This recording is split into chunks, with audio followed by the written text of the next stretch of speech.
అందరికీ praise the lord. కొన్ని నిమిషాలు తిరిగి ఆత్మీయ ఆహారాన్ని మీకు భుజింప చేయాలని ఆశతో ఈ మాటలను మీకు తెలియజేస్తూ ఉన్నాను.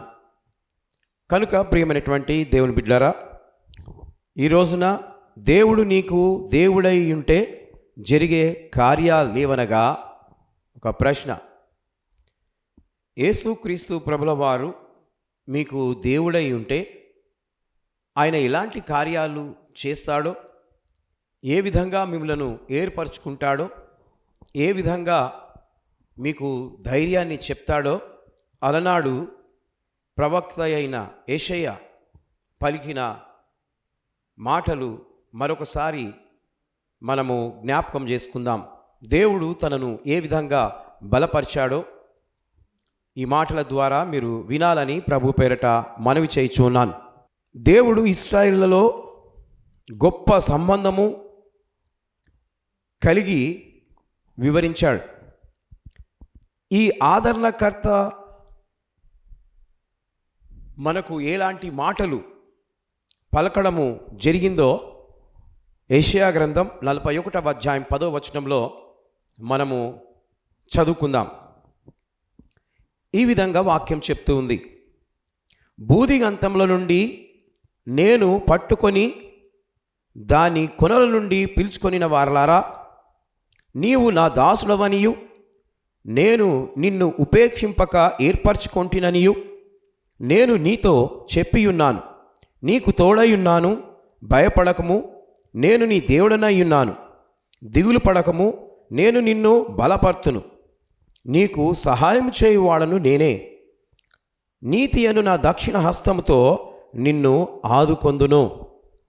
ప్రభునందు ప్రియమైన దేవుని బిడ్డలారా, దేవుడు మరి ఈ రోజున ఆయన ఈ యొక్క ఆత్మీయ వాగ్దానాన్ని మనకు అనుగ్రహిస్తూ ఉన్నాడు. ఏమంటున్నాడు? యెషయా భక్తుని, నేను నిన్ను ఏర్పరచుకున్నాను, బూదిగంతంలో నుండి నిన్ను నేను పిలుచుకున్నాను. ఎందుకో తెలుసా? నా పనిముట్టుగా నువ్వు వాడబడడానికి. దేవుడు పిలిచిన తర్వాత ఆయన పిలుపునకు లోబడాలి. ఈ లోకంలో చాలామంది పిలుపు లేకుండా ఆయన పరిచర్య చేస్తూ ఉన్నారు. దేవుని బిడ్డలారా, ఆయన పిలుపు కలిగి చేస్తే ఆయన ఏమేమి ఆ సేవకునికి ఇస్తాడో చాలా చక్కగా వ్రాయబడి ఉంది. ధైర్యపరుస్తున్నాడు, దిగులు పడొద్దు అని అంటున్నాడు, బలపరుస్తున్నాను అని అంటున్నాడు, సహాయము చేయువాడను నేనే అంటున్నాడు, ఆదుకొందును అని అంటున్నాడు, అదేవిధంగా భయపడకు అని అంటున్నాడు. ఈ విధంగా దేవుడు అనేకమైన మాటలను ప్రవక్త అయిన యెషయాతో మాట్లాడుతూ బలపరిచాడు. ఆయన ఏం చేస్తున్నాడు? ఏర్పాటు చేసుకున్నాడు. చాలామంది ఈ లోకంలో దేవుని యొక్క పరిచర్య చేస్తూ ఉన్నారు. అనగా వాళ్ళను దేవుడు ఏర్పరచుకుంటూనే కానీ వాళ్ళు దేవుని మీద ఆధారపడి జీవించలేరు. దేవుడు ఏర్పరచుకోవాలి. కొంతమందిని మనుషులు ఏర్పరచుకుంటారు. వాళ్ళు ఎలా సేవ చేస్తారంటే మనుషుల మీదనే ఆధారపడతారు.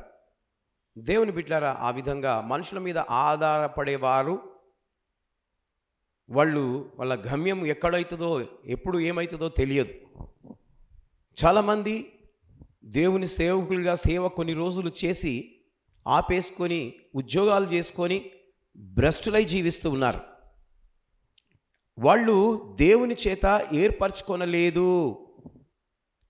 ఏర్పరచుకున్న వారు దేవుని యొక్క చేతిలో అద్భుతంగా ఆయన కార్యాలను చూస్తూ వాడబడుతూ ఉంటారు. కష్టం వచ్చినా, నష్టం వచ్చినా, దుఃఖం వచ్చినా, బాధ వచ్చినా, ఎన్ని శోధనలు వచ్చినా వాటిని తట్టుకునే శక్తి ఆ దేవుడు వారికి అనుగ్రహిస్తూ ఉంటాడు.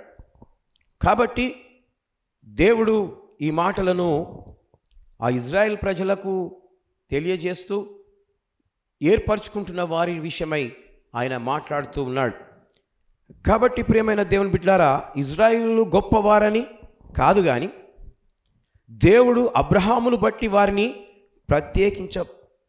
ప్రత్యేకపరిచాడు.